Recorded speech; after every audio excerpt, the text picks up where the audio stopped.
18 yoshda hamma bolaning orzusi bor. Bu ham bo'lsa prava olish. Prava olish maqsadida avtomaktabda 5 oy o'qidim. Tugatganimdan so'ng hujjatlarimni yig'ib imtihon markaziga test topshirgani bordim. Kayfiyatim yaxshi, chunki maqsadimga yetay deganimda faqat biroz hayajon bor. Sababi testdan o'ta olmasam, imtihonga to'lagan 1 million so'm pulim kuyib ketishi mumkin.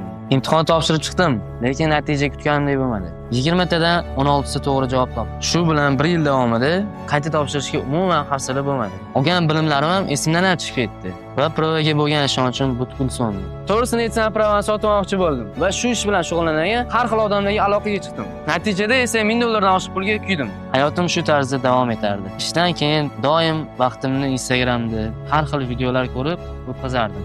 Va Instagramda qisqa vaqtda prava olib turgan o'quvchilarni ko'rdim. Yana prava olishga ishtiyoqim paydo bo'ldi. Va Instagramdagi tezkor avtotestni bir kunlik ochiq darsiga borib ko'rdim. Yaxshi tarafi, ustozi darslar ham o'tishar ekan. Bilmagan testlarimni tepamda turib, fishkalarni o'rgatishdi. O'zbekistonda korrupsiya bo'yicha juda kuchli kurash ketmoqda. Bu narsani hech qachon pulga sota olmaysizlar. Ko'zingni och.